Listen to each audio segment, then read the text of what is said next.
네, 안녕하세요. IT 전방송 토크 IT 진행을 맡고 있는 지식PD 고성입니다. 오늘은 요즘 이제 데이터가 중심이 되는 세상에서요. 이 데이터 드리븐한 비즈니스, 또 데이터 드리븐된 기업, 이런 것들을 우리가 만들려면 어떤 관점으로 데이터를 보고 또 어떤 것을 우리가 준비해야 될 것인지 이런 것들을 오라클 코리아의 나정욱 전문의 모셨습니다. 안녕하세요. 안녕하세요. 반갑습니다. 네. 자, 먼저 이게 장표 앞에 처음에 데이터 드리븐 엔터프라이즈라고 했는데 네. 일단 전문님 생각하시는 데이터 드리븐이라는 개념이 뭡니까? 단순히 데이터를 가지고 분석만 하고 뭐 어떤 판단의 근거로 뭐 활용만 하는 게 데이터 드리븐이 아니라요. 실제로 이 데이터 분석을 통해서 분석된 그 결과치를 실질적으로 어떤 액션에 적용을 하는 겁니다. 예를 들면은 우리가 교통사고가 빈번한 그 교통사고 정보를 분석을 통해서 거기에서 나온 결과치를 가지고 실질적으로 뭐 신호등의 위치를 바꾼다든지 신호등 인터벌을 바꾼다든지 네. 뭐 횡단보도 위치를 바꾸는 근본적인 프로블럼 솔빙을 하기 위해서 데이터를 활용하는 부분을 데이터 드리븐이라고 생각하시면 될 것 같습니다. 네. 그러니까 데이터가 이제는 뭔가 비즈니스에 굉장히 어떤 엑셀레이터가 되는 거고 이네이블 되는 거네요. 맞습니다. 자, 근데 그러기 위해서 이제 데이터 베이스가 필요한 게 데이터 플랫폼이라고 하셨는데 그동안 그렇습니다. 오라클은 데이터 베이스 쪽에 아주 뭐 그런 쪽에 영역을 완전히 만드시고 그쪽에 전무후무한 리더인데 데이터 플랫폼은 데이터 베이스하고 관점이 어떻게 다를까요? 데이터 플랫폼이라고 일단 데이터가 모든 데이터가 데이터베이스 RDBMS에 담길 수는 없어요. 네. 그리고 지금 저희가 엄청나게 많은 데이터들이 우리가 기존에는 알지 못했던 채널들을 통해서 쏟아져 들어오고 이러한 데이터들을 기업에서 비즈니스를 할 때 훨씬 더 정교한 비즈니스를 하기 위해서 그 데이터를 다 수용을 하고 그것들을 처리하고 이 데이터들을 하나의 뷰로 볼 수 있는 그런 환경을 제공을 해야 되는데 이런 부분들을 저희는 이제 데이터 에코시스템이라고 얘기를 하고 그러한 데이터를 분석하는 처리하는 그런 환경들 전반을 데이터 플랫폼이라고 이해를 하시면 될 것 같습니다. 네네. 그 지금 여기 보면 이 장표에 보면 우리의 미션이라고 했는데 이게 오라클의 미션인 것 같은데 이 미션이 언제 만들어진 겁니까? 사실은 이 미션 스테이트먼트는 네. 작년 오라클 오픈월드에서 처음으로 공식적으로 어나운스를 했어요. 저는 네네. 이제 이 미션 스테이트먼트를 보자마자 마음속에 확 꽂혔는데 결국 오라클의 정체성을 명확하게 얘기를 해주는 것 같고 지금 제가 오라클에서 해야 되는 일에 대한 어떤 정체성을 설명해 주는 거고 특히 저는 영어를 그렇게 잘하는 사람은 아니지만 네. Unlock Endless Possibility라는 저 문구에 딱 꽂혔어요. 아. 결국은 저희는 그동안에 40여 년에 걸쳐서 데이터 회사로 성장을 해왔는데 정말로 많은 데이터에 대한 경험치를 가지고 있잖아요. 네. 그래서 데이터를 단순히 쌓아만 두는 게 아니라 이러한 데이터를 실제로 활용을 해서 그 데이터를 새로운 방식으로 보고 그 데이터에서 통찰력을 얻고 데이터가 가진 무한의 가능성을 열어드리기 위해서 저희가 노력을 하겠다라는 거에 대한 선언이라고 보시면 될 것 같습니다. 좋은 문장인데 네. 여기 오른쪽에 네. 이 새는 왜 있는 겁니까? 벌새인데요. 네. 많이 물어들 보시더라고요. 네. 벌새는 엄청 부지런한 새이고요. 그렇죠. 정말 날개짓 엄청 빨리 하잖아요. 어? 뭐 1초에 한 뭐 80여 번의 날개짓을 한다고 합니다. 그 정도로 네네. 바쁘게 부지런하게 고객들을 지원을 하겠다라는 네네. 오라클의 어떤 선언이라고 보시면 될 것 같습니다. 자, 요즘 이제 저도 이제 토크아이티에서 이제 여러 가지 방송만 많이 토크를 나누면 많이 나온 단어가 이제 우리가 기업도 개발을 뭐 하든지 마이크로 서비스라는 단어가 굉장히 많이 나오거든요. 맞습니다. 네. 예. 근데 이제 얼핏 생각하면 마이크로 서비스가 나오면 서비스마다 다 마이크로하게 한다면 그러면 데이터베이스는 어떻게 될까? 데이터베이스는 어떻게 되고 이런 어떤 식으로 이것이 이제 데이터베이스는 또 이거 대응을 해야 되고 해야 되는 건지에 대해서 좀 의문점이 들거든요. 네. 오라클은 과연 어떤 식으로 이거를 바라보는 걸까? 뭐 일단은 마이크로 서비스란 것이 왜 나오는 것 같습니까? 요즘 시대에. 결국은 민첩성이 네. 되게 중요한데요. 지금 우리가 비즈니스 환경 자체가 고객들은 기다려주지를 않거든요. 제로 톨러런스의 시대이고 네. 뭔가 액션을 취할 때는 실시간 베이스로 지금 클릭이 아니라 터치의 시대이잖아요. 네네. 그러면은 어떤 서비스를 론칭을 하거나 그 서비스를 새롭게 뭐 유지보수를 한다거나 새롭게 디플로이를 하거나 할 때 빠르게 대처를 할 수 있어야 됩니다. 그렇기 때문에 나온 것들이 이제 마이크로 서비스 아키텍처이고 기존에 가지고 있던 방식은 모놀리틱 방식이라고 해서 네. 거대하게 어떤 그 하나의 데이터베이스를 여러 모듈들이 다 공유를 하는 형식이고 그러니까 유연성이 많이 떨어지는 구조였다고 하면은 지금 같은 시대에 어자일하게 빠르게 대처를 하기 위해서는 마이크로 서비스 아키텍처를 떼내고 얘기를 할 수가 없는 거죠. 특히 저희는 지금 4차 산업혁명 시대를 살고 있고 네. 보통 마이크로 서비스 아키텍처를 얘기를 할 때 저희가 데브옵스도 얘기를 하고 클라우드도 얘기를 하고 그러지 않습니까? 네네. 이 부분들이 이제 결국은 다 반영이 되어져야 된다라고 이제 생각을 합니다. 결국 이제 어떤 비즈니스 민첩성 때문에 맞습니다. 이제 마이크로 서비스 나온 거고. 네. 그 마이크로 서비스가 이제 많이 이제 확산될 거 아닙니까? 그런데 네. 기업 입장에서는 이 마이크로 서비스를 갖고서 네. 그동안 이제 익숙치 않았던 마이크로 서비스를 갖고서 이제 이것을 기업에 적용할 때 어떤 점을 좀 이렇게 뭐 고려한다든지 뭐 체크포인트 어떤 것들을 좀 뭐 이슈라든지 그런 것도 뭐가 있을까요? 결국은 보통 보게 되면은 마이크로 서비스 아키텍처를 얘기를 할 때 여러 가지 장점들이 있어요. 그러니까 새로운 서비스를 론칭을 하려고 하면은 기존 방식의 모노리틱 방식 같은 경우에는 모듈을 수정을 한다고 하더라도 실질적으로 그거를 새롭게 디플로이하기 위해서는 전체 서비스를 전체를 다 새롭게 디플로이해야 되는 서비스의 뭐 중단이라든지 이런 것들이 있을 수가 있고 뭔가 네. 장애가 났을 때 전체적으로 여파를 미친다라고 하면은 마이크로 서비스 아키텍처 환경에서는 서로 독립적으로 실제로 장애가 난 그 부분만 영향을 받을 수 있는 그런 아키텍처이고요. 네. 실질적으로 이제 보통 보면은 마이크로 서비스 아키텍처를 얘기를 할 때 애플리케이션을 개발을 하게 되면은 보통 요즘 저희가 뭐 폴리글럿 환경에 대해서 많이 얘기를 하는데, 그러니까 실제로 이제 다양한 멀티 프로그램 랭귀지들을 지금 많이 얘기를 하고 각 프로그램 랭귀지 베이스로 그 서비스마다 1대1로 매핑되어 있는 데이터베이스들을 가지고 네네. 있습니다.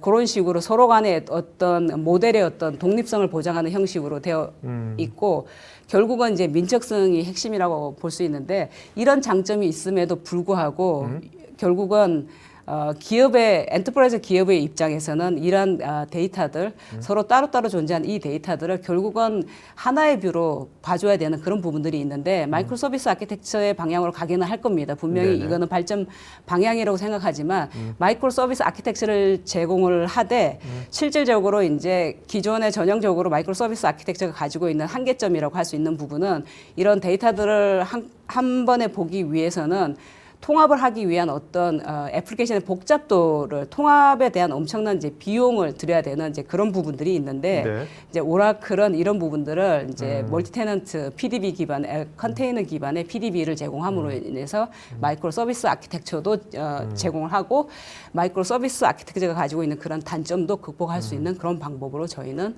전략을 가져가고 있습니다. 자, 그 지금 AWS하고요. 네네. 우리가 잘 알고 있는 AWS, 오라클하고 지금 이제 마이크로 서비스 관련돼 가지고 이런 이제 데이터베이스에 추진하는 그 관점이 좀 다른 것 같거든요. 네네. 지금 AWS는 제가 알기로는 이 마이크로 서비스 각 서비스별로 네. 이제 서비스별로 데이터베이스가 다 있잖아요. 맞습니다. 개별적인, 독립적인, 맞습니다. 다양한 네. 데이터베이스가 네네네. 서비스별로 연결돼가 있고 그걸 또 관리하는 건데 오라클은 지금 그 서비스 다양한 마이크로 서비스가 있으면 그 데이터베이스는 네. 하나의 단일한 데이터베이스로 이용하는 거죠. 근데 이용하지- 데이터베이스가 멀티 테너스가 돼 있기 때문에 네. 그 마이크로 서비스별로 독립성은 유지가 되면서 맞습니다. 그런 것이 큰 차이점이 있는 거네요. 맞습니다. AWS. 예. 그런데 그러기 위해서는 이 단일한 오라클 그 컨버지 데이터베이스라고 하나요? 이거를? 네, 맞습니다. 네, 이 오라클의 단일한 이 컨버지 데이터베이스가 이 설계라든지 이런 것들도 굉장히 중요할 것 같은데, 네, 이런 그 마이크로 서비스의 어떤 그 장점을 최대한도로 개런티해주는 그런 이제 기술적인 요소, 뭐 이런 네. 뭐가 있을까요? 그런 이제 민첩성, 서로 이제 그 마이크로 서비스 아키텍처의 어떤 싱글 모델 데이터베이스 전략 같은 경우에는 서로 서비스 간에 디펜던시가 없기 때문에 민첩성을 보장을 하지 않습니까? 네네.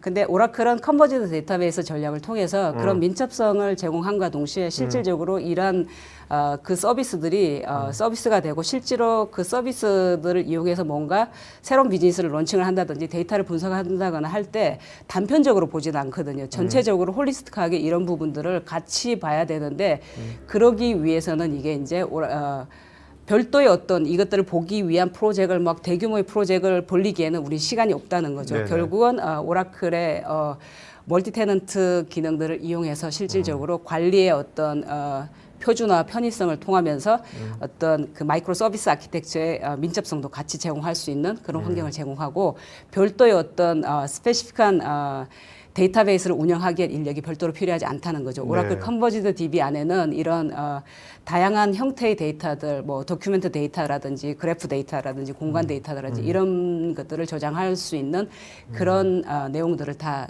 컨버지드 DB 한 통에 다 제공을 하고 있고요. 그래서 그러니까 이 부분 우리가 일반적으로 그동안 오라클 데이터베이스 하면 RDB, 릴레이셔널 데이터베이스 생각하지 않습니까? 맞습니다. 그게 네. 아니라 이제 19C죠? 네. 19C 컨버지 데이터베이스는 릴레이셔널 데이터베이스뿐만 아니라 지금 말하는 다양한 파일부터 해서 NoSQL부터 다양한 데이터베이스들을 다 수용하는 그렇죠. 그런 하나의 데이터 플랫폼인 거네요. 그거 예, 자체가. 그런 식으로 저희가 이제 발전 전략을 가지고 가고 있습니다. 네. 그러니까 어떤 그 애플리케이션 입장에서는 그 애플리케이션이 필요한 그것이 뭐 광경 DB를 필요한 애플리케이션이건 아니면은 파일 필요한 제이슨 파일 필요한 거에 네. 그 오라클 컨버지 데이터베이스에 어차피 다 데이터만 넣으면 맞습니다. 이걸로 다 다양한 애플리케이션으로 연결해서 쓸 수 있다. 네, 그런 맞습니다. 그런 개념이네요. 그렇죠. 오라클 컨버지 DB의 어떤 사상은 결국은 지금 화면에 보시는 것처럼 멀티 모델을 지원한다. 네. 그다음에 멀티 데이터 스토어를 제공을 하고 있다. 네. 특히 그 데이터가 오라클 DB 안에 있는 데이터뿐만이 아니라 네. 보통 그 인프라들 이 데이터들이 뭐 아마존 클라우드에 있을 수 있고, 네, 클라우드에 네. 있을 수도 있고 네. 고객 데이터 센터에 있을 수도 있지 그렇죠? 않습니까? 네네. 그러한 것들을 오라클의 어떤 SQL 쿼리를 통해서 한꺼번에 볼 수 있는 그런 부분들을 저희는 제공을 하고 있고요.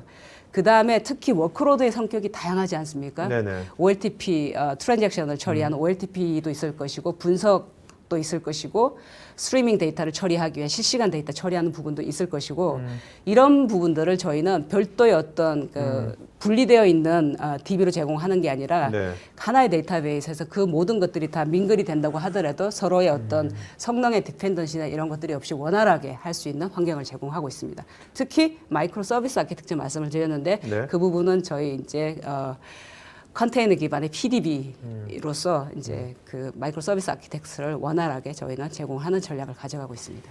그렇다면 지금 요새 또 많이 나오는 단어가 데이터 레이크잖아요. 맞습니다. 네. 그러면 기업이 데이터 레이크를 구현하려고 그럴 때 뭐 다양한 뭐 할 거 아니라 그냥 오라클 컨버지 데이터베이스가 네. 얘가 데이터 레이크의 모태가 된다는 말씀이신 거죠?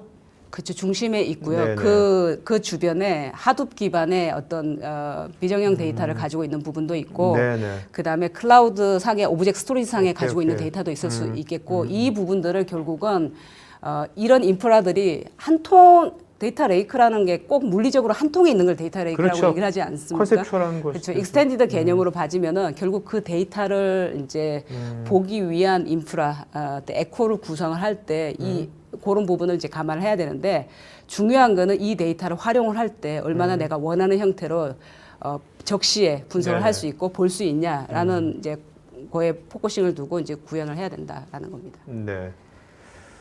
자, 지금 이제 그 요즘 또 많이 나오는 얘가 머신러닝이라든지 분석 이런 것도 많이 나오지 않습니까? 맞습니다. 그러면 이 오라클 데이터베이스 데이터 플랫폼이죠. 네. 데이터 플랫폼인 컨버지 데이터베이스에는 지금 이런 분석이라든지 네. 아니면 뭐 머신러닝이라든지 이런 것들은 어떤 식으로 구현? 이따 자세히 얘기 나누겠지만 그것도 어떤 식으로 구현되는지. 네, 간단히 이제 설명을 드리면은 네. 오라클 19C 데이터베이스에는 네.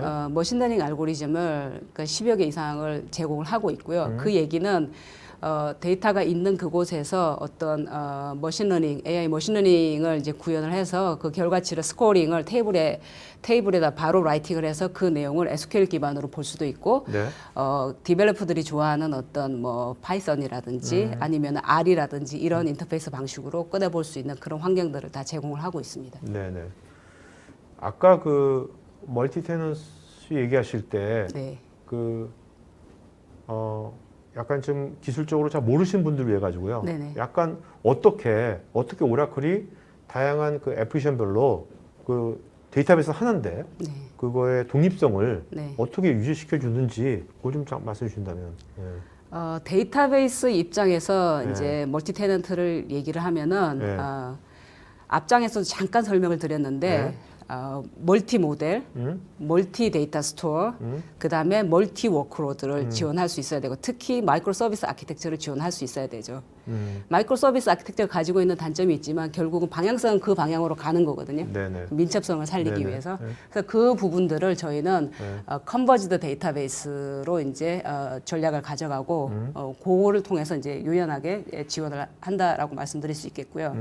실제로 이제 마이크로 서비스 아키텍처를 할 때 각 서비스별로 서로 다른 서비스면은 실제로 데이터를 처리하는 형식 RDB라고 얘기를 하면은 되게 미션 크리티컬한 업무에 많이 사용을 하고 네네. 고가라고 많이 생각을 하시잖아요. 그러니까 모든 데이터를 RDB 포맷으로 가지고 있을 필요는 없다라는 거고 그리고 실질적으로 이제 어떤 우리 소셜이나 이런 것들을 통해서 다양한 데이터들이 이제 유입이 되고 있잖아요. 네. 그래서 이제 그런 것들은 이제 도큐멘트 형태로 제이슨 포맷으로 이제 데이터를 이제 저장을 한다든지 하는 부분들 별도로 존재하는 도큐멘트 데이터베이스를 저희는 컨버지드 DB에 제이슨 테이블을 저희가 제이슨 포맷으로 데이터를 칼럼을 저장할 수 있는 형태를 이제 제공을 해드리고 있고요. 실제로 이제 뭐 분석이다 그러면은 뭐 오픈 소스 분석 중에 뭐 포스트그레디비 이런 부분들도 많이 사용을 하는데 네네. 저희는 이제 그 OLTP뿐만이 아니라 분석에도 다양하게 특화된 기능들이 있고 특히 이제 어널리틱 기능, 뭐 머신러닝 알고리즘을 포함을 하고 있고 그 다음에 머신러닝 알고리즘들을 이제 제공을 하고 있고요. 자, 근데 여기서 지금 그 컨테이너 기반으로 네네. 데이터베이스를 통합 관리한다고 그랬잖아요. 맞습니다. 요거를 좀 이렇게 쉽게 설명해 주신다면. 네.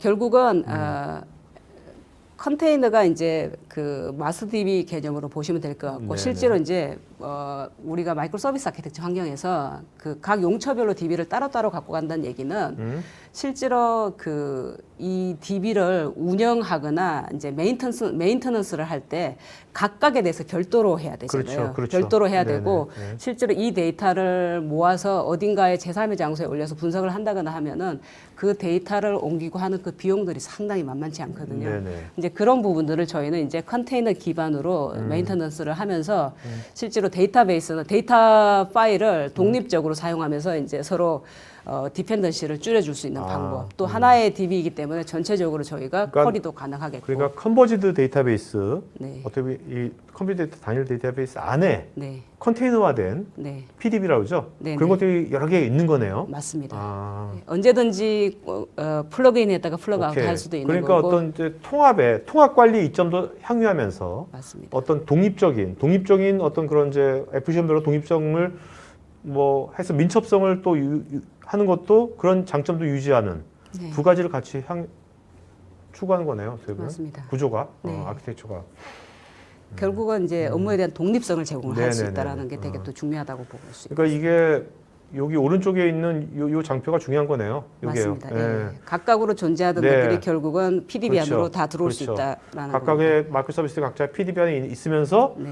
컨버지드 데이터베이스라는 데이터베이스 플랫폼이라는 또 통합된 플랫폼이 있는 거고 네. 하나가. 그러니까 이런 것들이 결국 필요한 이유는요. 네. 데이터의 출처가 다양한 데 있다고 보시면 될 것 같아요. 네. 예. 데이터 출처가 이제는 사실 뭐 이렇게 ERP에서만 나오는 것도 아니죠, 이제는. 그죠? 맞습니다. 네. 많은 데이터들을 이제 사기도 해야 되고 음, 실제로 저희도 하루에 몇 번씩 스마트폰으로 네. 퍼스널라이즈 되어 있는 광고나 이런 부분들을 많이 봤잖아요. 결국 그러면은 그 데이터들은 나의 쇼핑 정보라든지 네. 다양한 웹 서핑 히스토리라든지 이런 것들이 같이 컴바인이 돼서 기업이 가지고 있는 나의 고객 데이터, 구매 히스토리 이런 것들이 컴바인이 돼서 나에 대한 어떤 퍼스널라이즈 되어 있는 오퍼를 실시간으로 줄 수 있다라는 네네. 거죠. 자, 그러기 위해서는 우리가 데이터가 아까 말씀하신 대로 기업 내부에 있는 데이터뿐만 아니라 외부 있는 데이터도 다 이제 가져왔어요. 가져오면 이제 그다음부터는 이것을 굉장히 효과적으로 분석을 해야 될 거 아닙니까? 맞습니다. 효과적으로 분석하기 위해서 오라클은 지금 어떤 식으로 그 효과적으로 분석하기 위해서는 어떤 식의 대안을 좀 제시하든지. 저희는 데이터가 있는 그곳에서 네. 그러니까 민첩성을 가지고 분석을 할 수 있게끔 하는 그런 전략을 가져가는데요. 어떻게 보면 약간 엣지 컴퓨팅처럼요. 그렇죠. 저희가 90년대 초반에 DW 해야 된다고 너도 엄청 얘기를 많이 했죠. 네네. 저희 우리나라 고객들 데이터 쌓아두는 거 잘 하십니다. 잘 하시는데 워낙에 인프라가 고가이고 실제로 이제 IT가 주도해서 데이터를 이제 구축을 하다 보니까 사실은 활용성이 많이 떨어졌죠. 네네. 근데 지금은 이제 현업이 주도해서 이제 필요한 데이터들에 대한 요청들이 즉시로 발생을 하고 그것들이 기존에 기업이 가지고 있는 데이터 플랫폼 인프라가 그런 부분들을 받쳐줘야 되는데 네. 그리고 이제 필요한 곳에 그 데이터 셋을 만들어서 어딘가에 내려주면서 자 사용하세요 이런 게 아니라 데이터가 있는 그곳에서 별도의 어떤 그 작업을 하지 않고 그곳에서 바로 고가의 어떤 인프라를 이용을 해서 분석을 할 수 있는 민첩성을 제공하는데 저희는 그것을 인데이터베이스 어나리틱스라고 이제 얘기를 합니다. 네네네. 그 다음에 이제 RDBMS에 있는 데이터뿐만이 아니라 뭐 하두비라든지 다른 제3의 장소에 있는 데이터들을 익스터널 테이블 기능이라든지 이런 것들을 이용해서 SQL을 통해서 분석을 할 수 있는 그런 기반들을 제공을 해드리고 있고요. 네. 특히 이제 그 분석이나 이런 부분들은 OLTP 성격이랑 다르게 전체 로우를 다 보는 게 아니라 특정한 칼럼들을 많이 보게 되지 않습니까? 네네. 이 부분들은 사실 메모리에 올려놓을 수 있으면 가장 빠르게 분석을 할 수가 있겠죠. 네. 그래서 컬럼 포맷 분석을 할 수 있는 그런 기반들도 저희는 제공을 해드리고 있습니다. 네. 자, 그다음에 이게 그 데이터를 다루는 것이 오라클 SQL뿐만 아니라 네. 다양한 포맷이 있지 않습니까? 맞습니다. 네, 그런 것들은 어떤 식으로 핸들링 하시는지. 결국은 이제 그 SQL은 참으로 그 익숙한 단어잖아요. 네, 데이터를 많이 이제 사용을 하시는 이제 그 IT 인력들 입장에서 놓고 보게 되면은 근데 결국은 이 꼭 RDBMS 포맷, SQL, RDBMS 포맷으로만 존재를 하는 게 아니라 비정형 데이터도 있을 것이고 도큐멘트 데이터도 있을 것이고 실제로 이제 클라우드 상에 있는 데이터들도 네네. 있는데 네. 결국 이것들을 하나의 뷰로 봐야 되거든요. 네. 하나의 뷰로 볼 수 있는 그런 서비스들이 절실하게 필요하고 우리 고객들 자체가 단편적이지가 않거든요. 네. 그러면 결국 되게 입체적으로 데이터를, 그러니까 관련된 데이터를 모아서 분석을 하고 한 뷰로 볼 수 있고 바로 이거를 비즈니스에 반영할 수 있는 결과치를 얻어야 되는데 그러기 위해서는 그런 것들을 지원하는 이제 기술들이 필요한데 오라클에서는 RDBMS에 있는 어떤 데이터뿐만이 아니라 실제로 이제 그 하두비라든지 뭐 제3의 장소에 있는 클라우드에 있는 이 데이터들, 오브젝트 스토리지에 있는 이 데이터들을 SQL을 통해서 볼 수 있는 그런 서비스들을 제공을 합니다. 그러니까 데이터 포맷은 네. 꼭 릴레이셔널 데이터베이스가 RDB가 아니더라도 네. 다양한 포맷이지만 이미 기업에 있는 사용자들은 SQL이 익숙하지 않습니까? 네, 맞습니다. 자기가 익숙한 그 오라클 SQL 문을 갖고서 네. 그런 것들을 다 핸들링할 수 있다는 얘기네요. 네, 맞습니다. 설령 그 데이터가 클라우드에 있더라도 네, 클라우드에 있는 오브젝트 스토리지라도 네, 네, 맞습니다. 그게 클라우드 SQL입니까? 네, 저희는 이제 클라우드 SQL이라는 서비스로 제공을 해드리고 있고요. 그 다음에 이제 클라우드가 아닌 경우에는 빅데이터 SQL이라는 이름으로 저희가 제공을 네네. 해드리고 있습니다. 실제로 이제 저희 고객들 중에 엑사데이터를 도입을 해서 그러니까 OLTP나 DW 시스템을 한 통으로 운영하고 있는 고객들 중에서도 많은 양의 데이터들을 이제 하두비나 이런 데 놓고 이제 사용을 하시고 싶어 하는 고객들이 되게 많고 네. 오라클 엑사데이터 비싼데 거기에 모든 데이터를 다 넣을 수 없어라고 말씀을 하시거든요.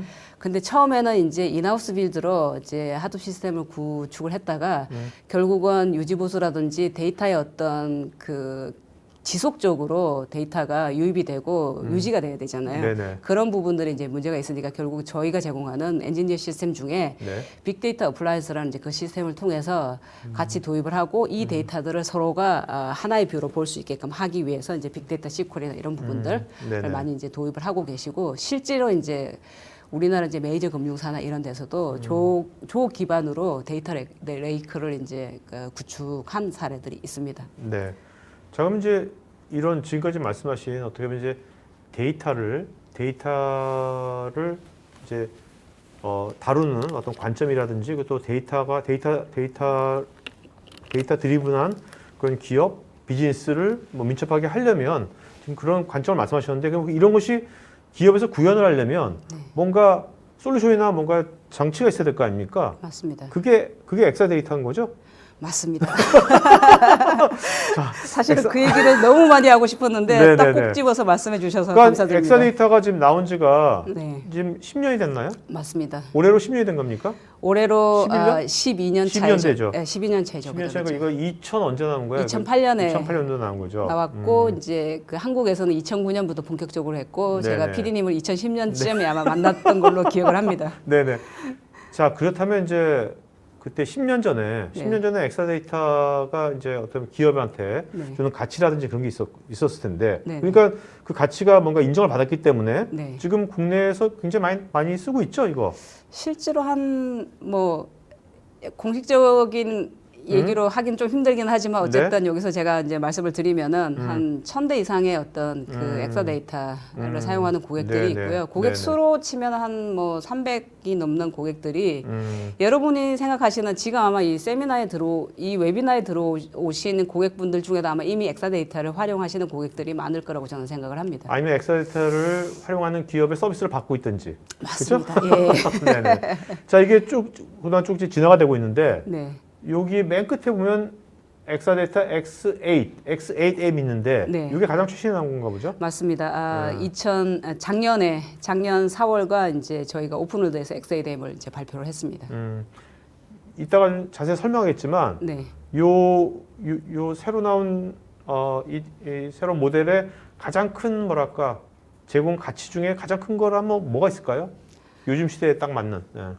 결국은 AI 머신러닝을 빼놓고 이제 얘기를 할 수가 없을 텐데요. 네. 실제로 이제 AI가 훨씬 더 스마트해지려면은 네. 데이터가 많아야 되겠죠. 네, 네. AI의 어떤 뭐 그 블러드와도 같은 게 저는 데이터라고 생각을 하는데, 근데 이 데이터 AI가 스마트해지려면 훨씬 더 많은 데이터가 있어야 되고, 그 다음에 어떤 우리가 분석이나 이런 걸 할 때 기다려주지 않거든요. 실시간으로 분석이 돼야 되는 거고, 트랜잭션 처리를 할 때, 예를 들어서 우리가 카드로 뭔가를 살 때 실시간으로 바로 이 데이터가 뭔가 일단 잘못된 사고가 난 카드인가 아닌가 이런 부분들을 실시간적으로 판단할 수가 있어야 되는 거거든요. 이런 부분들을 보다 더 민첩하고 빠르게 처리를 할 수 있게끔 퍼시스턴트 메모리를 저희는 이제 엑사데이터에 탑재를 했습니다. 네네. 그 부분은 뒤에서 조금 더 오케이. 자세히 설명을 드리도록 자, 하겠습니다. 그러면 일단 이 엑사데이터가 처음에 이제 출시돼가지고 굉장히 한 몇 년 안에 어떻게 보면 바람 같은 게 불었잖아요. 그래서 많이들 맞습니다. 이렇게 기업에서 많이 도입한 가장 큰 이것이 뭐 성공한 가장 기업에서 많이 확산된 가장 큰 이유는 몇 가지 이유가 있을 텐데 어떤 이유가 있다고 생각하십니까? 일단 성능적으로 가장 독보적이었고요. 그리고 성능도 중요하지만 안정성 이런 부분도 되게 중요합니다. 서비스의 안정성이 되게 중요하죠. 이런 부분들이 되게 중요하고 그리고 실제로 고객들이 익숙한 오라클 데이터베이스. 그다음에 단순히 오라클이 기존에 가지고 있는 X86 장비라든지 스토리지 뭐 네트워크 이런 부분들을 단순히 어셈블해서 내놓은 게 아니라 스토리지 자체가 어플라이언스로 그냥 데이터베이스를 인지하는 브레인을 탑재를 한 그런 솔루션이라고 보시면 될 것 같아요. 네네. 자, 지금 이제 처음에는 그러니까 이게 2008년도 처음 나왔을 때마다 기업 입장에서는 조직도 데이터베이스 관리자 따로, 서버 관리자 따로, 스토리지 관리자 따로, 네트워크 다 따로 있었잖아요. 맞습니다. 네, 그런 것을 지금 어떻게 보면 오라클은 그런 것들, 자, 이제는 이 하나의 엑사데이터 어플라이언스 안에 다 있습니다. 네. 이렇게 어프로치 하실 거잖아요. 네. 그것이 통했고, 네. 네, 이제 2020년인데, 2020년에는 이제 엑사데이터가 이따 자세히 얘기하겠지만, 이제 요즘 같은 뭐 데이터가 제일 중요 시대에는 이제 여기 모든 것이 다 있습니다 갖고 안 되는 거고 데이터 관점에서 어떤 것을 지금 이제 제시하는 건지. 일단 기본적으로 오라클 데이터베이스 워크로드의 종류에 상관없이 가장 빠르게 처리를 할 수 있는 안정적인 데이터베이스 플랫폼이고 이 부분들은 제가 감히 드팩트 스탠다드라는 이제 용어를 사용을 했는데 산업에서 스탠다드를 정한 게 아니라 수많은 고객들이 사용을 하면서 그 기업의 어떤 스탠다드 데이터베이스 플랫폼으로 채택을 하고 지속적으로 확대를 해서 여러 업무에 확대를 해서 사용을 하고 있는 것들이 결국은 고객으로부터 프로분되어 있는 솔루션이다. 저는 이제 그렇게 말씀드리고 싶고요. 네네. 이 엑사데이터는 비단 어떤 뭐 DW 시스템뿐만이 아니라 처음에는 DW 전용 머신으로 출시가 됐지만 그 이후에 점진적으로 OLTP 소프트웨어적으로 쪽에서 많이 쓰고 있죠. OLTP. 예, 하드웨어적으로도 많이 발전을 해서 OLTP 특히 요즘처럼 IT 인프라를 방대하게 가져갈 수 없는 그런 환경에서는 이 하나의 어떤 표준화된 엑사데이터로 통합을 통해서 빠른 처리, 운영의 어떤 뭐 간편성, 네네. 안정성, 프로덕티비티를 높일 수 있는 이제 그런 쪽으로 이제 제공을 해드리고 있습니다. 여러 이제 전 인더스트리에 다 엑사데이터가 고르게 퍼져 있고 글로벌뿐만이 아니라 우리나라의 어떤 뭐 웬만한 이제 대기업들, 중소규모의 기업들, 병원, 학교 이런 네네. 데조차도 엑사데이터를 다 도입해서 사용하고 있다라고 할 수 있습니다. 네. 자, 우리 지금 이제 이 엑사데이터 최근에 나온 게 이제 X8M이지 않습니까? 네, 맞습니다. 아까 X8도 있고 X8M도 있던데 네. 뭐가 다른 겁니까? 아. 8M은 M이 더 붙은 거는. 네, X8과 X8M의 차이는 네. 두 가지로 볼 수 있는데요. 그러니까 첫 번째 기존의 엑사데이터 같은 경우에는 제너레이션은 똑같습니다. X8 버전으로 이제 저희는 이제 정확히 X2-8이라고 이제 얘기를 하는데 X8-2라고 이제 얘기를 하는데 투속해 네. 서버 기반으로 이제 그 8 제너레이션의 이제 그 엑사데이터인데 기존에는 DB 서버와 스토리지 간의 통신을 할 때 IB 인피니밴드 네트워크를 통해서 통신을 했고요. 네네. 그 통신을 통해서 이제 엑사데이터가 가지고 있는 RDMA, 리모트 다이렉트 메모리 액세스라는 그런 성능을 빨리 할 수 있는 그런 기능들을 구현을 했었는데 X8M이 출시가 되면서 DB 서버와 스토리지 간의 100G 네트워크를 사용을 했고 네. RDMA가 이제 이더넷을 통해서 구현이 됐고요. 특히 더 중요한 거는 퍼시스턴트 메모리라는 그 부분은 연구 메모리를 엑사데이터 스토리지 서버 단에 플래시 디스크 앞단에 이제 탑재를 해서 더 빠르게 데이터를 처리를 할 수 있는 그런 기반. 특히 요즘 비즈니스의 민첩성 실시간적으로 뭔가를 빠르게 처리를 해야 되는 이 비즈니스 환경에 딱 맞아떨어지는 아키텍처라고 이제 볼 수 있을 것 네. 같습니다. 이 지금 퍼시스턴트 메모리 있지 않습니까? 네. 이게 엑사데이터에만 유니크하게 있는 건가요? 아니면 다른 데도 있는 건가요? 다른 스토리지에도 네. 퍼시스턴트 메모리를 탑재를 하실 수는 있습니다. 네네. 그런데 차이점은 뭐냐면은 네. 그러니까 엑사데이터에 탑재된 이 퍼시스턴트 메모리는 데이터베이스에서 직접적으로 퍼시스턴트 메모리 액세스를 해서 라이트를 할 수 있고 읽을 수 있는 그 기능들을 제공을 하는 거죠. 네. 다시 말해서 오라클 데이터베이스 직접 만들었으니까? 그렇죠. 데이터베이스를 인지하는 퍼시스턴트 메모리다라고 보시면 될 것 같고 공유 스토리지 기반의 퍼시스턴트 메모리를 DB를 인지를 하고 있는 네네네. 메모리는 저희가 유일하다라고 보시면 될 것 같습니다. 그렇겠네요. 왜냐면 오라클에서 메모리도 만들고 다 하는 거니까 DB를 다 아니까 일반 메모리 만드는 데서는 물론 이제 저희가 퍼시스턴트 메모리 자체를 만들지는 않지만. 만들지는 않지만 예. 그래서 설계할 때 그렇죠. 저희 솔루션 내 실제로 이 설계를 할 때 저희는 이제 인텔 옵테인 메모리가 탑재가 되어 있는데 네네. 지속적으로 이제 같이 개발 단계에서 커뮤니케이션이 일어난다고 보시면 될 것 같습니다.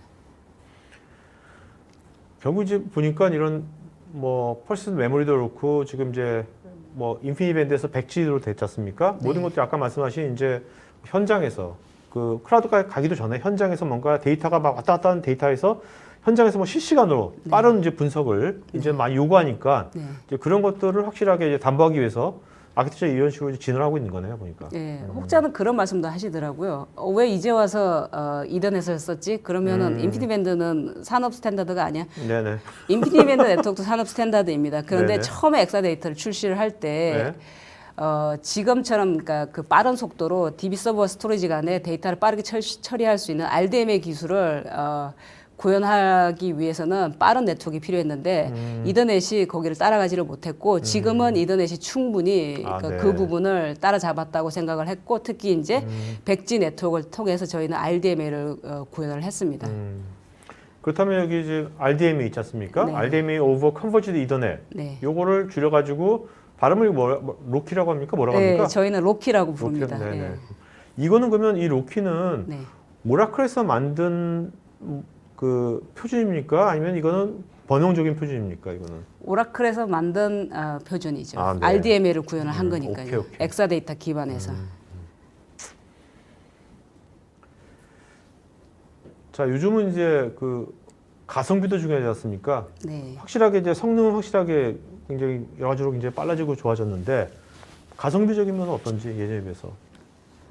가성비는 뭐 가격을 따질 때 보면은 네. 물리적으로 걔가 가지고 있는 단편적인 가격을 볼 수도 있지만 네. 저희는 이제 ROI나 TCO나 네. 이런 부분들을 많이 따지잖아요. 결국은 이 엑사데이터 한 대를 통해서 여러 업무들을 하나로 콘솔리데이션 할 수 있고 네. 향후에 어떤 클라우드로 이제 그 트랜스포메이션 한다고 하더라도 표준 아키텍처를 그러니까 클라우드나 온프라미스 동일한 아키텍처를 사용을 하기 때문에 현재의 투자가 과거에도 그대로 이어질 수 있는 그러니까 미래에도 이어질 수 있는 이제 그런 아키텍처를 제공을 하고 있고요. 특히 이제 X8M 같은 경우에는 기존 X8과 다르게 퍼시스턴트 메모리를 탑재를 하고 있고 스토리지 셀당 1.5TB의 어떤 퍼시스턴트 메모리를 탑재하고 있음에도 불구하고 동일한 가격으로 저희가 제공을 해드리고 있어요. 네네. 동일한 가격으로 엑사데이터를 구입을 하셔가지고 훨씬 더 OLTP 성능이 빨라진 애플리케이션 자체가 실제로 이제 PM이라든지 로키를 통해서 이제 구현된 그런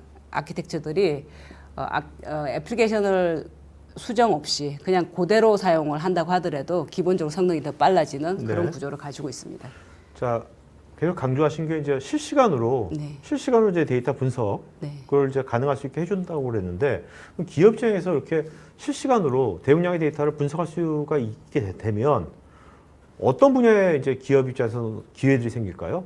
이 적용하기 좋은 분야가 어디가 있을까요? 일단 우리나라는 하이텍적으로 되게 하이텍 메모리나 이런 반도체나 이런 쪽으로 되게 발전을 했잖아요. 네네. 이제 그런 데 같은 경우에는 이제 그 생산 라인에 그 디바이스에서 발생되는 그 데이터들을 예전에는 일부의 데이터만 뭐 분단위로 이제 그 모았다고 하면은 지금은 거의 뭐 그 1초 단위로 그 전수 데이터를 네네. 수집을 해서 그 데이터를 엑사에다 넣고 분석을 할 수 있는 그런 환경을 제공을 하고 있고 네. 특히 이제 정권 거래나 이런 부분들을 보게 되면은 실시간 트레이딩은 뭐 순간의 어떤 처리, 레이턴시나 이런 부분들이 정말 중요하거든요. 그럴 때 이제 엄청 중요한 역할을 하게 된다고 볼 수 있고 또 요즘 뭐 굉장히 많은 이제 우리 배달도 그렇지만 네. 모든 것이 이제 실시간으로 주문하고 막 그러지 않습니까? 맞습니다. 네. 그런 게 그래서 되게 많아지니까 네네네. 그래도 이제 유용하겠네요. 네, 그런 거 할 맞습니다. 때. 저희 뭐 그 온라인몰에서 많이 주문을 하시잖아요. 네네, 쇼핑몰에서도 그렇죠. 그렇고 네네. 거의 많은 이제 한국에 있는 그런 이제 고객사들이 엑사 데이터를 도입을 해서 그런 트랜잭션들을 처리를 하고 하는 분석을 하는 고객 분석을 네. 하고 뭐 로얄티 관리를 한다든지 이런 부분들이 적용돼서 활용되어지고 있습니다. 네. 특히 요즘 같이 이제 뭐 코로나 사태로 인해 가지고 사실 온라인 쪽이 굉장히 요새 더 뜨겁지 않습니까? 맞습니다. 이제 그 수요도 폭발하고 있고 네. 지금 엑사가 굉장히 많이 일을 하고 있겠네요. 지금 이 순간에도 지금 이 순간에도 많이 일을 하고 있죠. 요즘 시 같은 시대에 더 네. 하겠네요. 그죠? 네. 뭐 비건한 예를 들자면 저희가 아침에 딱 일어나서 네. 저는 이제 개인적으로 스타벅스 커피를 좋아하는데 스타벅스 커피 원두를 사다 놓고 저는 이제 집에서 내려 마시거든요. 네네. 그럼 아침에 눈 뜨자마자 스타벅스 원두로 저는 시작을 하죠. 네. 그럼 글로벌하게 보게 되면은 스타벅스 같은 경우에는 글로벌 DW를 엑사데이터 기반에서 돌리고 한국 내 스타벅스도 이제 엑사데이터를 사용을 하십니다. 네. 그리고 이제 사실은 이제 그런 식으로 그러니까 내 하루 라이프에서 엑사데이터가 어떻게 숨어 있나를 보게 되면은 곳곳에 다 숨어 있다라는 얘기죠. 스마트폰 다 사용을 하고 있잖아요. 그렇죠. 내가 아이폰을 쓸 수도 있고 갤럭시를 쓸 수도 있는데 공이 이제 그 글로벌 기업들에서는 엑사데이터를 도입을 해서 예를 들어서 퀄리티 분석을 할 수도 있지만 뭐 A사 같은 경우에는 뭐 빌링에 엑사를 쓴다든지 이런 식으로 어떤 형태로든 다 활용이 되고 있고 그다음에 우리는 뭐 스탁 프라이스라든지 이런 부분 실시간으로 보실 수 있잖아요. 네네. 이런 부분들. 네. 뭐 그렇죠. 여행사부터 시작해서 호텔 체인이라든지 네네. 다양한 업종에서 엑사 데이터를 사용을 하고 있죠. 네. 그러니까 지금까지는 처음에 엑사가 나왔을 때는 처음에 이제 아무래도 기업 데이터 센터라든지 온프레미스 많이 쓸 것 같은데 요즘 이제 클라우드 시대니까 기업들도 이제 퍼블릭을 이용한다든지 아니면 뭐 자기네 데이터 센터 내에 퍼블릭 클라우드 같은 것들을 한다든지 이렇게 하는데 그런 용도로도 엑사데이터가 쓰이고 있나요 지금? 어떻습니까? 클라우드 네, 쪽에서도? 맞습니다. 엑사데이터를 사용하는 방식은 네. 크게 이제 세 가지 측면으로 보실 수가 있는데요. 첫 번째는 이제 현재와 같이 고객들의 데이터 센터에 엑사데이터를 사서 DB 라이센스도 사고 모든 것들을 사서 인하우스에서 다 이제 메인터넌스 운영을 하는 이제 그런 방식이 있겠고 동일한 엑사데이터이지만 오라클 퍼블릭 데이터 센터에서 엑사데이터 클라우드 서비스를 통해서 활용할 수 있는 방법도 있으시고요. 네네. 실제로 이제 국내에는 뭐 현대상선이나 이런 회사 같은 경우에는 전체 IT 인프라를 OCI로 다 옮겼는데 이제 그 ERP 시스템은 이제 엑사 CS에서 돌고 있거든요. 이제 그런 식으로 활용을 하고 그리고 저희가 이제 그 클라우드가 이제 업계에 나온 지는 되게 오래됐잖아요. 그런데 이제 잘 보시면은 기존에는 IaaS 기반으로 클라우드 시장이 엄청나게 성장을 해 왔는데 실제로 되게 크리티컬한 고객들의 어떤 데이터, 비즈니스 데이터, 기업의 어떤 기밀에 속한 이런 데이터들이 있는 시스템들은 클라우드로 가지를 않았거든요. 네, 그렇죠. 그 이유는 여러 가지 요인이 있겠지만 제일 중요한 거는 데이터 주권의 이슈. 데이터를 뭐 절대로 우리는 국외로 보낼 수 없다. 우리 회사 밖으로 나갈 수가 없다. 뭐 여러 가지 이유들이 있잖아요. 그래서 클라우드는 가야 되는데 당장에 퍼블릭으로 갈 수 없는 고객들. 그렇지만 클라우드의 어떤 클라우드 향후로 클라우드 서브스크립션 모델이지만 실제로 그 실체가 되는 엑사데이터 인프라는 고객의 데이터 센터에서 사용할 수 있는 엑사CC, 엑사데이터 클라우드 커스터머 모델이 있을 수가 있겠고요. 네, 네. 또 엑사데이터 클라우드 서비스 사용하는 또 하나의 방식은 오라클이 오토노머스 DB에 대해서 되게 얘기를 많이 하고 있잖아요. 네. 기업 내에는 이제 그 정확하게 분석하는 이제 그 데이터 분석가도 있지만 데이터 사이언티스트도 있고 다양한 니즈들이 있잖아요. 근데 모든 데이터들을 그 우리 기업 내 인프라에 놓고 다 사용할 수는 없거든요. 그럴 경우에 이제 일부 데이터셋 외부에서 사온 이 데이터들을 조금 상대적으로 퍼블릭에 올려도 상관없는 이런 데이터들은 오라클 OCI의 오토노머스 DW에 이 데이터를 올려놓고 뭐 분석을 한다든지 비주얼라이제이션을 한다든지 이런 식으로 쓸 수가 있다라는 거죠. 그 부분은 OCI가 오라클의 퍼블릭 클라우드 서비스 말씀하시는 맞습니다. 거죠? 네. 예. 한국에도 리전이 하나 있고요, 지금. 네, 저희가 이제 첫 번째 메인 리전이 이제 그 지금 오픈돼서 이제 운영이 네네. 되고 있고 곧 두 번째 세컨 데이터 센터가 오픈을 준비를 하고 있습니다. 그러니까 지금 많은 국내에서 이제 어떻게 보면 이제 온프리미스로 그 오라클의 엑사데이터를 쓰고 있는 기업들이 지금 말씀하신 이제 클라우드로 전이를 할 때 단계적으로 뭔가 지금 그런 식으로 일부분은 이제 퍼블릭 클라우드 쓴다든지 이런 식으로 지금 이제 혼용해서 하는 추세가 이루어지고 있는 거네요, 지금요. 네, 맞습니다. 왜냐하면은 아무리 이제 위로부터 의지치로 이제 클라우드로 당장에 다 넘어갑시다. 이것들을 통해서 우리는 디지털 트랜스포메이션을 해야 됩니다라고 했을 때 그럼에도 불구하고 실질적으로 실무단에서는 많은 부분들을 검토를 하고 고려를 해야 되고 테스트를 해야 되는 거거든요. 왜 그동안에 못 갔냐 다 이유가 있는 거거든요. 산업에서 규제하는 그러니까 규제도 있을 수가 있고 회사 자체가 가지고 있는 어떤 팔리시도 있을 수가 있겠고 여러 가지 것들을 통해서 이제 당장에 갈 수 없기 때문에 클라우드로 가는 전이의 방법은 단계별로 예를 들어서 당장에 우리는 클라우드로 갈 수가 없다라고 하면은 첫 번째 단계로 다양하게 퍼져 있는 이런 자금자금한 이런 시스템들을 엑사데이터로 이제 콘솔리데이션해서 IT 자체를 심플리파이하는 이 단계를 필두로 해서 이제 클라우드로 가기 위한 이제 준비를 시작한다고 보시면 될 것 같고요. 이게 아마 데이터 통합 관점에서 클라우드 전이 첫 번째 단계라고 보시면 될 것 같고 두 번째 단계로 그러니까 기업에는 다양한 중요도의 시스템들이 있거든요. 네. 근데 당장에 클라우드로 보낼 수 있는 시스템도 있지만 그렇지 않은 죽어도 향후에도 절대로 보낼 수 없는 그런 시스템이 있다라고 했을 때 그런 시스템들은 클라우드 서브스크립션 모델이기는 하지만 실질적으로 이제 그 실체가 되는 데이터는 고객사의 데이터 센터에 놓고 쓸 수 있는 이제 이런 부분들을 제공을 하는 거고요. 그게 이제 세컨 전이라고 보시면 될 것 같고 서드 전이는 온전하게 이제 클라우드로 가시는 거고 아니면은 본투비 클라우드가 있지 않습니까? 그렇죠. 스타트업이라든지 뭐 이런 부분들은 처음부터 이제 클라우드 오라클 퍼블릭 클라우드에서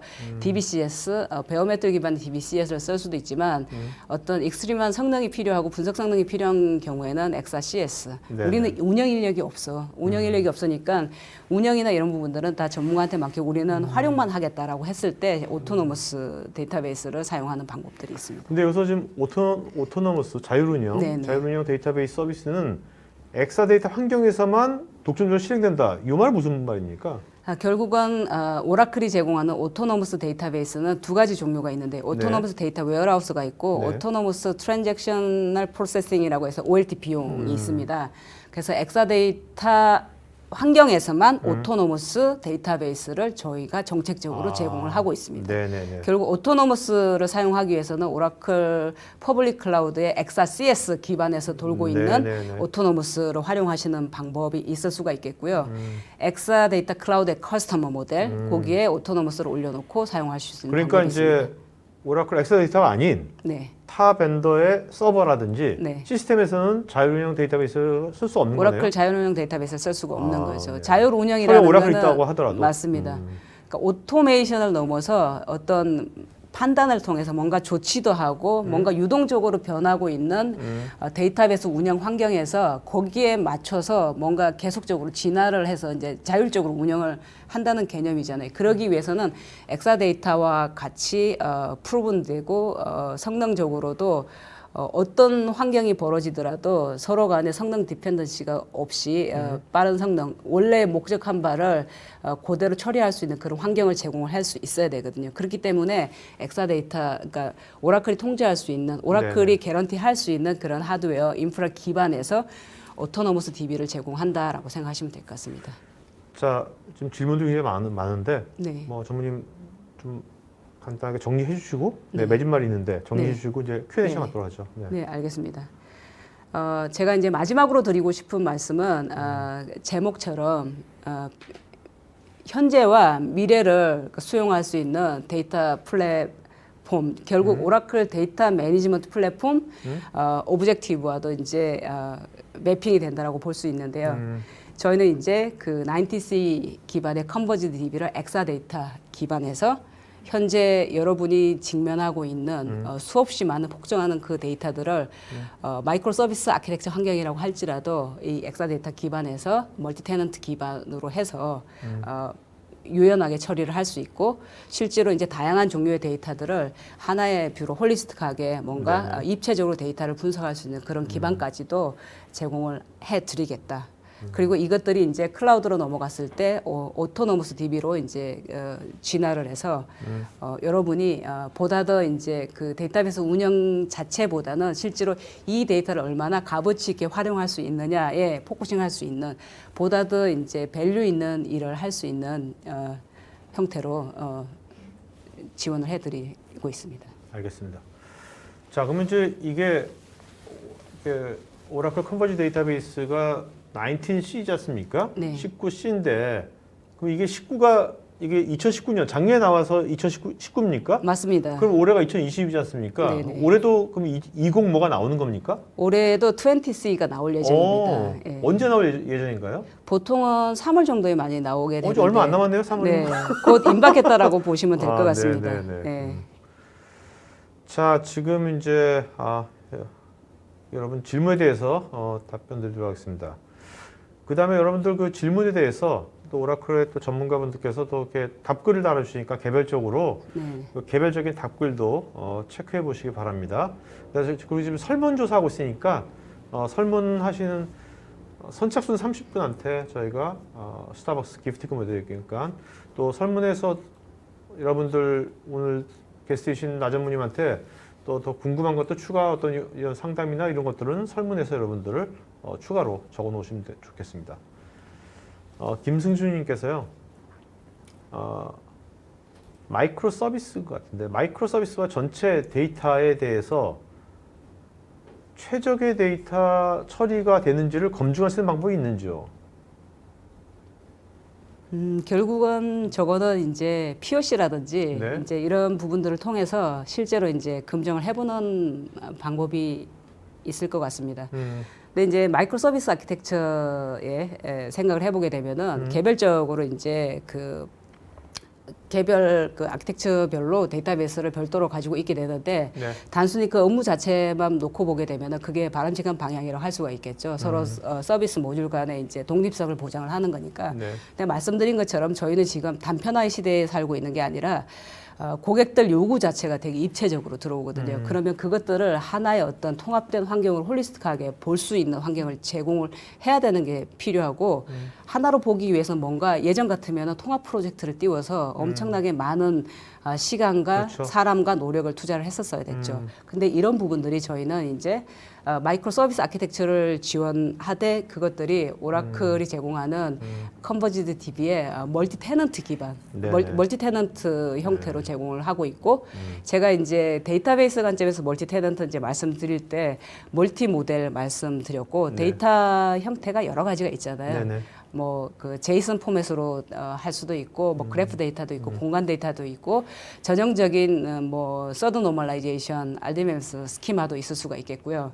그리고 이제 멀티 데이터 스토어 부분을 말씀을 드렸는데 단편적이 아닌 어떤 입체적인 데이터를 보려면은 RDB에 있는 데이터뿐만이 아니라 실질적으로 다른 익스텐디드 어떤 데이터 에코에 있는 이 데이터조차도 같이 볼 수 있는 기반을 제공을 해야 되는데 저희는 이제 그것들을 위해서 클라우드에서는 클라우드 SQL이라는 것들을 통해서 홀리스틱 뷰를 볼 수 있게끔 도와드린다 말씀을 드렸고 온프람 환경 같은 경우에는 하둡과 빅데이터 어플라이언스나 엑사데이터에 있는 데이터를 빅데이터 시크를 통해서 이제 볼 수 있게 해드린다고 말씀을 드렸고 또 특히 데이터의 어떤 애플리케이션의 종류들이 되게 다양하거든요. 네. OLTP뿐만이 아니라 실제로 분석 용도도 있을 수가 있겠고 배치이지만 OLTP 성격을 가진 것들도 있을 수가 있겠고 뭐 IoT 디바이스에서 막 수없이 쏟아져 들어온 이 데이터들을 수집을 해서 분석을 할 수 있는 이런 환경들이 제공이 돼야 되는데 그러기 위해서는 멀티 워크로드를 처리할 수 있는 플랫폼이 반드시 필요합니다. 네네. 저는 그것들을 엑사데이터 기반의 90C를 통해서 제공해드린다 말씀드렸습니다. 네네.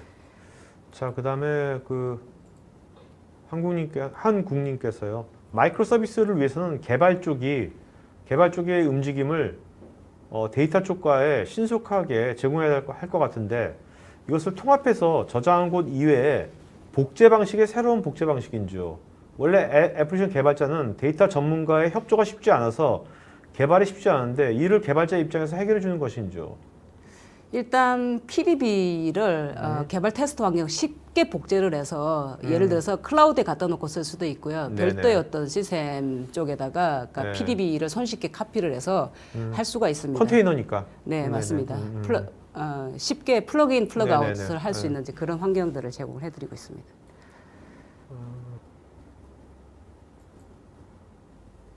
김우태님, 마이크로 서비스를 아키텍처를 도입한 이유 중에 하나가 다운타임 또는 업그레이드 시에 주변 애플리케이션 영향을 최소화하는 것도 있는데요. 만약에 오라클 같이 컨버지드 데이터베이스를 사용하게 되면 컨버지드 데이터베이스에 대한 다운타임이 발생할 경우는 마이크로 서비스 아키텍처의 장점이 좀 사라지는 건 아닌가요? 그래서 저희가 멀티 테넌트를 말씀하셨고요. 네네. 오히려 이제 저희는 이제 그 실제로 그러니까 메인테넌스를 하거나 하는 부분들은 그 컨테이너 DB 하나만 진행을 하면 되는 거고 네. 그리고 저희는 이제 RAC라는 이제 그런 환경들을 통해서 제공을 해드리고 있기 때문에 가용성 같은 것도. 그렇죠. 네. 가용성, 그러니까 서비스의 어떤 연속성, 사실 서비스 연속성이 제일 중요하잖아요. 그런 부분들을 이제 제공을 해드리고 있습니다. 이종우님, 통합 관리하면서 발생하는 로그 데이터가 오히려 데이터베이스에 부하를 주지는 않는지요. 또한 그 데이터를 외부 API를 통해서 다른 화면에서 가져다가 볼 수 있는 기능이 있는지요. 그 로그 데이터라고 하면은 데이터베이스 로그 데이터를 얘기를 하시는 건지. 네, 좀 더 약간 구체적으로 질문을 해주시면 좋을 것 네네네네. 같습니다. 이종우님. 예. 이재명님, 초연기 시대 오라클 클라우드와 타 클라우드에 있는 고객의 데이터들이 같이 어우러져 필요한 데이터 분석을 하게 될 텐데 이를 위해서 오라클은 어떠한 기능을 제공해 주는지요? 말씀드린 것처럼 사실 우리가 90년대 초반에 90년대 얘기하면 또 이제 옛날 사람이라고 말씀하실 텐데 실제로 베스트 오브 브리드 방식으로 많이 시스템을 구현을 했잖아요. 2000년대 네네. 초반에도 보면은 네네. 예를 네. 들어서 뭐 데이터베이스는 오라클이고 네. 스토리지는 미사 그 유닉스 서버는 i4나 h4 뭐 이런 식으로 이제 구현을 했는데 지금은 클라우드 시대인데 보면은 저희가 클라우드를 얘기를 할 때 멀티 클라우드, 하이브리드 클라우드 얘기를 많이 하거든요. 네네. 그러면은 온프라미스에서 결국 저희가 오라클이 데이터로 성장해온 회사거든요. 그럼 클라우드상에서 당연히 제일 잘할 것이고 저희가 중요하게 생각하고 있는 부분들은 온프라미스 사용하는 이런 아키텍처, 표준 아키텍처가 클라우드상에서 그대로 연속성을 가지고 가기 때문에 실제로 이제 애플리케이션의 어떤 변경이나 이런 거 없이 유연하게 갈 수가 있습니다. 이런 부분들이 오라클이 가지고 있는 클라우드라고 해서 클라우드만의 아키텍처를 가지고 있는 게 아니라 클라우드로 가더라도 언젠가는 다시 백할 수도 있거든요. 네네. 온프람으로 내려와야 되는 경우도 있는데 그럴 경우에도 이제 표준 아키텍처를 사용을 하기 때문에 저희는 이제 유연하게 왔다 갔다 할 수 있는 그런 환경을 어쨌든 제공해드리고 아까 있습니다. 뭐 전문님께서 설명하셨듯이 지금 클라우드에 오라클 클라우드뿐만 아니라 뭐 애저건 아니면 네네. AWS건 그 클라우드 오브젝트 스토리지를 또 네네. 이 오라클 컨버지 데이터베이스에서 통합으로 관리해서 다 뷰를 볼 수 있는 거죠? 네, 맞습니다. 네네. 그 저희가 작년에 오픈월드 때 네. 저희가 이제 타 클라우드 밴드랑 MOU를 했다는 거를 이제 어나운스를 했는데 그 중에 하나가 MS랑 저희랑 이제 MOU를 했는데 실제로 우리나라 기업이나 글로벌도 그렇고 결국은 우리가 원해서 이 MOU가 이루어진 게 아니라 고객들의 요청에서 이런 MOU들이 있어지는 거죠. 결국은 애저 클라우드와 저희 오라클 OCI 간의 패스트 커넥트를 통해서 실제로 애플리케이션은 뭐 애저에 구현을 하고 데이터베이스는 오라클 클라우드에 구현을 해서 네네. 서로의 어떤 네트워크 레이턴시나 이런 것들을 최소화하면서 빠르게 분석할 수 있는 그런 환경. 즉 다시 말해서 클라우드의 어떤 베스트 오브 브리드 시대가 도래했다라고 저는 생각을 합니다. 네네. 이기훈님, 데이터 수집 시에 저장되는 곳은 최종적으로 오라클 DB에 저장되는 것인지요? 아니면 추천해 줄 수 있는 수집 솔루션 어떤 것이 있을까요? 수집 솔루션이 조금 그 네. 질문이 애매한데 조금 구체적으로 해주시면은 네네네. 지금 저뿐만 아니라 지금 이 자리에는 저희 쪽에 백운집 상무가 같이 배석을 하고 있고요. 네네. 추가적으로 질문을 해주시면 네네. 거기에 달아드릴 것이고 지금 바로 저희가 답변을 미처 시간 관계상 드릴 수 없었던 부분들은 추후에 반드시 네. 답변을 드릴 수 있도록 하겠습니다. 알겠습니다. 연락처를 남겨주시면 저희가 반드시 연락을 드리도록 하겠습니다. 김수열님, 비정형 데이터 마이닝을 위해서 오라클 클라우드 환경에서 지원하는 서비스나 솔루션은 무엇이 있습니까? 오라클의 그 AA 옵션 저희가 이제 말씀을 드렸는데요. 그 AA 옵션 내에는 결국 데이터 마이닝이나 이런 부분들이 같이 탑재가 되어 있고요. 그거는 이제 물론 이제 RDB 환경인 것도 있고 저희가 이제 데이터 사이언스라고 해서 이제 인수한 업체들이 있잖아요. 네네. 이제 그런 것들을 통해서 이제 클라우드 상에서도 홀리스틱하게 이제 제공할 수 있는 이제 그런 부분들을 가지고 있습니다. 이승영님, 정리가 안 된 데이터는 쓰레기와 같다고 하는데 축적된 많은 데이터를 가공해서 유용한 정보를 추출할 수 있는 데이터 플랫폼 구조에서 활용할 수 있는 개발 도구는 어떤 것들이 있을까요?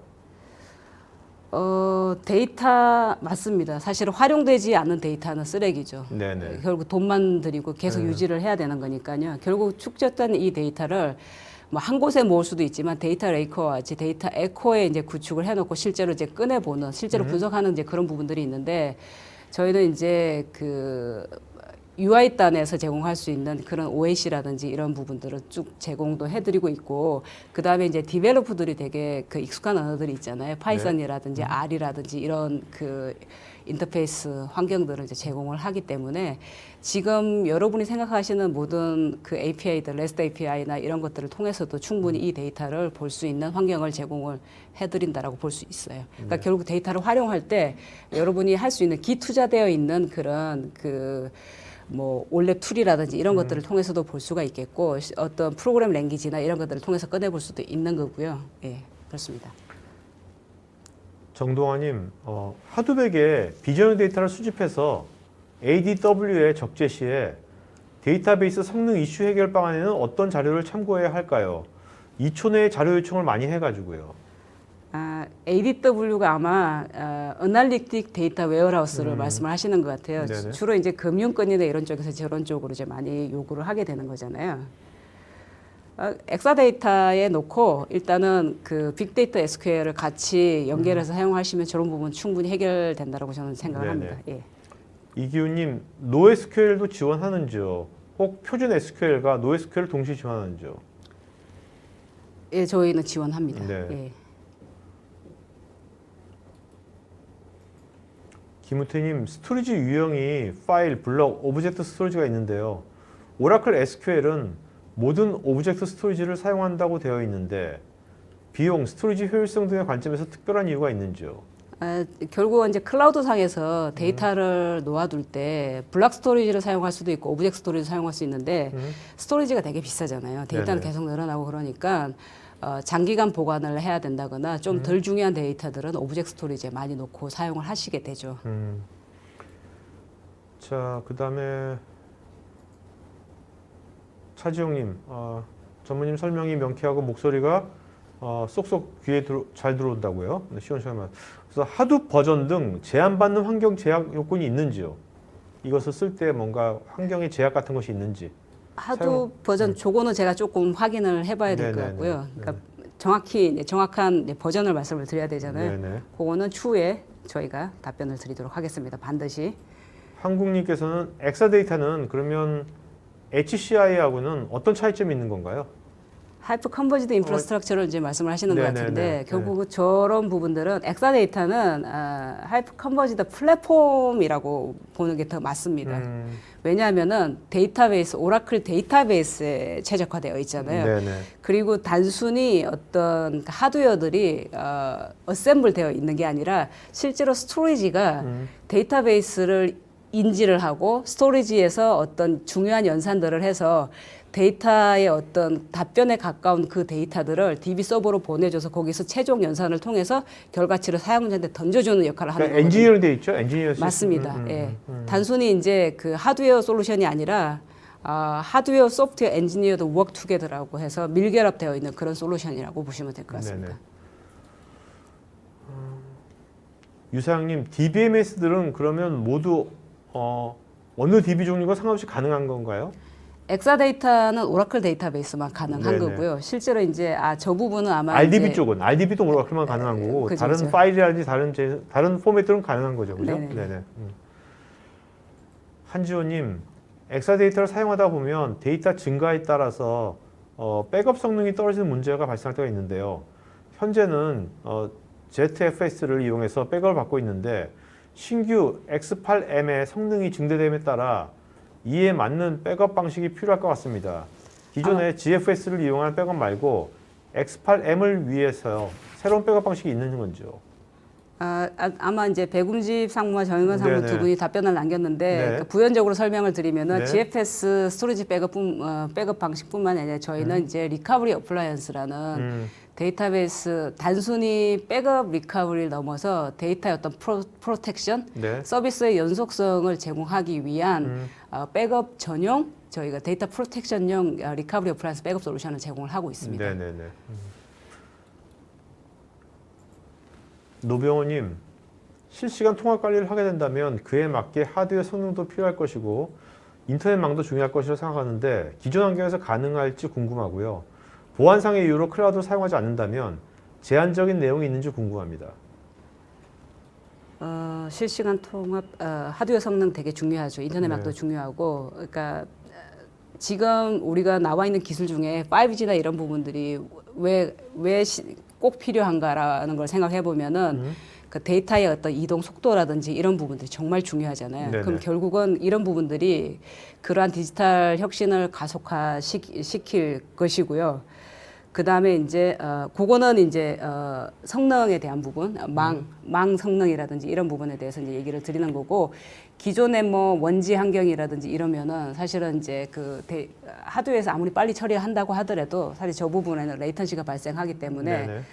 환경에 따라서 조금 다를 수 있고 그렇지만 이제 예를 들어서 패스트 커넥트를 제공하는 이제 그런 부가적인 어떤 비용을 지불을 한다면은 해결할 수 있는 부분도 있고 물론 저 부분은 고객사의 상황에 따라서 좀 다를 수는 있습니다. 네네.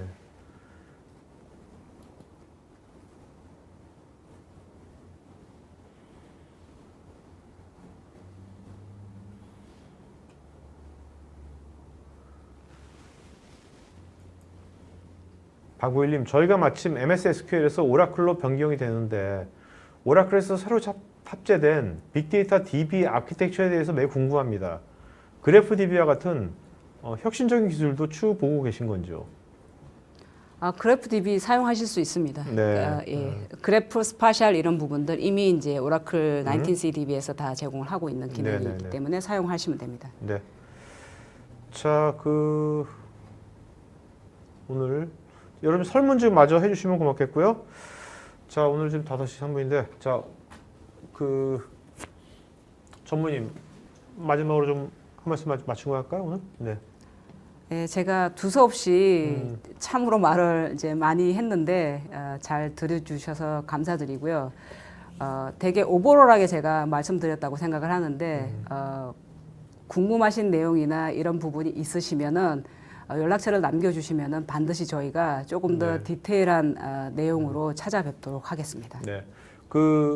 이제 어떻게 보면 이제 우리나라에서 이제 엑사데이터라는 것을 어떤 그 분야를 개척하신 분이지 않습니까? 우리나라에서. 그죠? 그렇잖아요. 맞잖아요. 예, 사실 같이 성장을 네. 해왔죠, 사실은. 그럼 이제 앞으로 이제 말씀하신 전문의 맨 처음 말씀하신 데이터 드리븐 시대에 그 이제 앞으로 10년 이제 어떤 방식, 어떻게 이제 엑사데이터라든지 아니면 오라클이 추구하는 데이터 플랫폼, 데이터 베이스가 아니라요. 네네. 네, 데이터 플랫폼이 어떤 식으로 앞으로 더 발전돼 나갈 것 같습니까? 그거 좀 말씀해 주시면. 일단 한 가지를 말씀드리고 싶은데 오라클은 데이터로 성장한 회사고 데이터베이스로 성장해온 회사이고 지금 이제 클라우드 향으로 가고 있습니다. 그런데 클라우드 상에서도 마찬가지로 오라클 데이터베이스 서비스의 어떤 그 기본적인 파운데이션이 되는 전략이 엑사데이터라고 보시면 될 것 같아요. 네네. 그 얘기는 오라클이 지속적으로 엑사데이터의 어떤 혁신적인 기능, 그 다음에 시장에서 요구하는 그런 기능들을 제공을 하기 위해서 지속적으로 투자를 할 것이다라는 부분에 대해서 이제 말씀드릴 거고요. 여러분이 지금 당장에는 클라우드로 가실 수 없으시지만 언젠가는 네. 클라우드로 가실 수도 있고 클라우드와 어떤 온프라미스를 이제 적절히 섞어서 사용하시는 하이브리드 클라우드 향으로 가시더라도 엑사데이터는 항상 그 자리에 있을 거고 거기에는 오라클 데이터베이스가 이제 올라가 있을 거고요. 네. 지금 이제 뭐 오늘 이제 뭐 주제하고 다른 얘기인데 많은 분들이 지금 전문의께서 말씀하실 때 굉장히 차분하게 설명해야 된다, 뭐 클리어 답변 모르리 좋다, 뭐 이런 얘기가 많은데, 네?